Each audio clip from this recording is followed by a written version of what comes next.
दुनिया में एक और जंगी सौदागर है, नाम है जेफ बेजोस।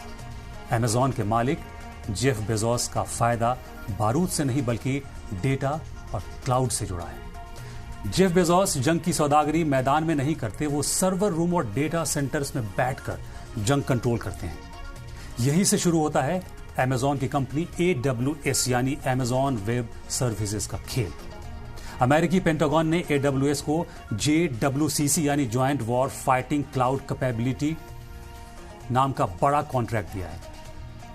यह अरबों डॉलर का सौदा है, जिसमें अमेरिकी फौज का खुफिया डेटा, हथियारों के कंट्रोल सिस्टम और आर्टिफिशियल इंटेलिजेंस से चलने वाले मिलिट्री ऑपरेशन सब कुछ क्लाउड पे चलाया जाता है।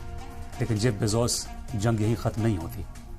उनकी स्पेस कंपनी ब्लू ओरिजिन भी अब मिलिट्री कॉन्ट्रैक्ट्स के दौर में उतर चुकी है। ब्लू ओरिजिन ऐसे बड़े रॉकेट्स और इंजन बना रही है जो आने वाले दिनों में फौज के सैटेलाइट्स और मिलिट्री मिशन के लिए इस्तेमाल हो सकते हैं।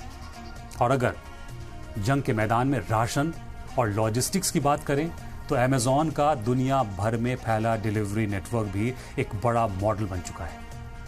अमेरिकी सरकार जंग के वक्त जवानों तक सामान और रिसोर्सेज पहुंचाने के लिए इसी तरह की टेक्नोलॉजी और सिस्टम का इस्तेमाल करती है। यानी जंग का एक पूरा कंट्रोल, डेटा, क्लाउड, सैटेलाइट और लॉजिस्टिक्स अब टेक कंपनियों के हाथों में है। और यही वजह है कि इन जंगी सौदागरों का फायदा दूसरों से अलग है। जहां डिक चेनी और एरिक प्रिंस को पुरानी जंगों, तेल और जमीन की लड़ाइयों से फायदा हुआ, वहीं एलॉन मस्क और जेफ बेजोस को AI, सैटेलाइट और डेटा की जंग से फायदा हो रहा है।